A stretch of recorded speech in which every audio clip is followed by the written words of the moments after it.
बहुत पुराने समय की बात है। बेगमपुरा राज्य में एक राजा था। वो बहुत ही ईमानदार था।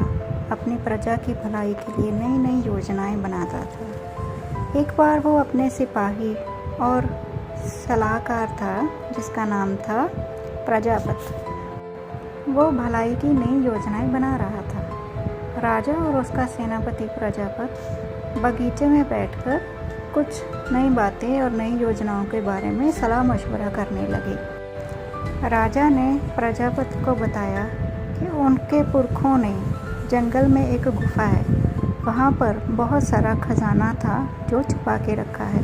क्यों ना हम समय आने पर उन सभी खजाने को प्रजा की भलाई के लिए इस्तेमाल करें। राजा अपने घोड़े पर बैठ के और अपने सलाहकार प्रजापति के साथ मिलकर जंगल के रास्ते पर चले गए। राजे ने प्रजापति को बताया कि वह खजाना थोड़ा ढूंढना पड़ेगा, क्योंकि उसके पुरखों ने सीधा आसानी से सबके सामने नहीं रखा, बल्कि एक रहस्यमय तरीके से सिद्धियों के साथ ही उसे छुपा के रखा है। घूमते घूमते राजा और उसका सलाहकार प्रजापति जंगल में कई जगहों पर अलग अलग गुफाओं में खजाने को ढूंढ रहे थे, लेकिन कुछ गुफाओं में उन्हें कुछ भी नहीं मिला। राजा फिर उसके साथ मिलकर कहीं और भी ढूंढने चला गया। फिर ढूंढते ढूंढते उनको पता चला कि आगे से दाईं ओर की तरफ एक रहस्यमय गुफा है जहाँ पर कोई भी नहीं जाता। राजा और प्रजापति दोनों मिलकर उस गुफा की ओर बढ़ते चले गए।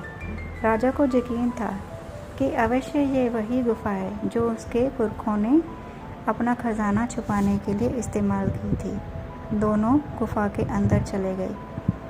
फिर उन्होंने देखा कि गुफा में बहुत सारा खजाना रखा हुआ है। राजा सलाहकार के साथ बातें कर रहा था, लेकिन जैसे ही प्रजापति ने देखा कि बहुत ही ज़्यादा कीमती खजाना बहुत बड़ी मात्रा में वहाँ पर पड़ा है, उसकी आंखें फटी की फटी रह गई। राजा की बात पर उसका कोई ध्यान नहीं था। उसके मन में तो सिर्फ लालच ही लालच था।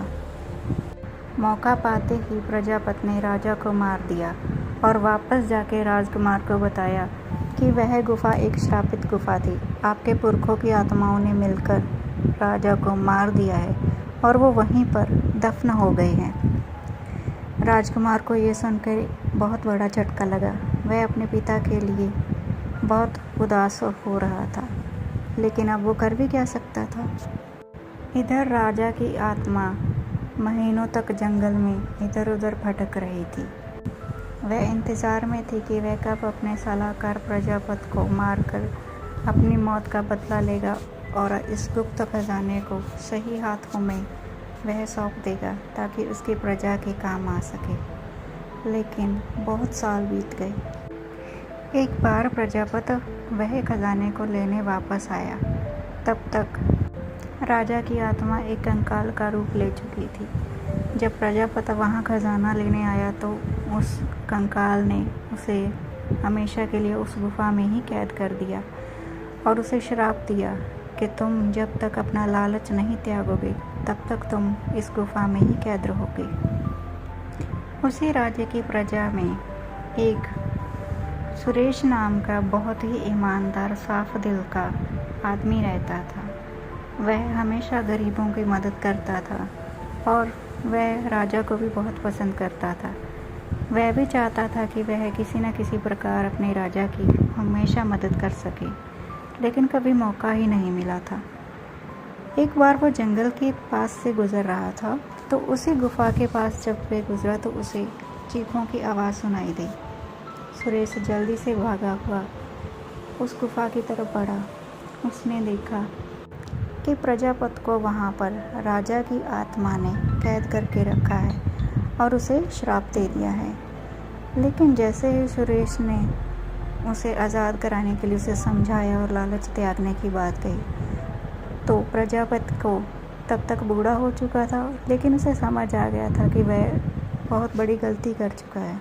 उसने माफ़ी मांगी और वादा किया कि वह कभी भी इस खजाने के बारे में किसी को प्रजापति और सुरेश फिर गुफा से बाहर आ गए। राजा की आत्मा ने उसे ये कहा था कि जिस दिन वह लालच को त्याग देगा और कोई साफ दिल वाला व्यक्ति आकर उसे गुफा से बाहर निकालेगा, तभी वह इस गुफा से बाहर निकल सकता है और अपने गुनाहों की वह माफ़ी मांग ले। फिर प्रजापति और सुरेश आपस में दोनों बातें करने लगे। उसने बताया कि यह खजाना सिर्फ उस राजा की प्रजा की भलाई के लिए ही इस्तेमाल करना। सुरेश बहुत ही साफ दिल का था, वह कभी किसी को झूठ नहीं बोलता था। उसने घर पहुंचकर अपने दोस्तों के साथ उस पूरी घटना के बारे में बात की। उसने बताया कि उसने राजा के गुप्त खजाने के कैद किया हुआ उसका सलाहकार प्रजापति को छुड़वाया है। यह पूरी बात सुनकर उसके दोस्तों के मन में लालच उठा। उन्होंने भी मन बना लिया कि वह भी उस गुफा में जाकर किसी न किसी तरह से उस राजा के गुप्त खजाने को बाहर निकाल लेंगे और अपने अपने घरों में इस्तेमाल करेंगे। तीनों के बराबर हिस्से हो जाएंगे। लेकिन खजाना श्रापित था, तो खजाने को कौन निकालेगा, इसके बारे में वे बात कर ही रहे थे कि सुरेश के बताए हुए रास्ते पर चलकर वो खजाने के अंदर तो पहुंच गए, लेकिन तभी वहां पर उस राजा का कंकाल पहुंच गया। वो इतने गुस्से में था। कंकाल कह रहा था कि वह उन तीनों को मार देगा और जब तक उसकी आत्मा वहां पर है, कोई उस खजाने को नहीं चुरा सकता। तीनों अपनी जान बचाकर वहां से भाग निकले। जैसे ही सुरेश को पूरी घटना के बारे में पता चला, तो वह वहीं तुरंत पहुंच गया और राजा की आत्मा से माफ़ी मांगी। उसने कहा कि उसने गलती से ये सारी बात अपने दोस्तों को बताई थी। राजा के कंकाल को समझ आ गया था कि सुरेश बहुत ही साफ दिल का है। उसने कहा कि आज से ये सारा खजाना राजकुमार को जाकर दे दो और उसे कहना कि ये सारा खजाना प्रजा में बांट दें।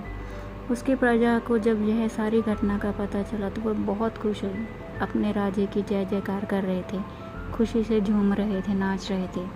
उसके बाद उसके राज्य में कभी कोई भी समस्या नहीं आई, सभी खुशी खुशी वहाँ रहते थे। अपने पुरखों के खजाने का सही इस्तेमाल होता देखकर राजा की आत्मा को भी मुक्ति मिल गई।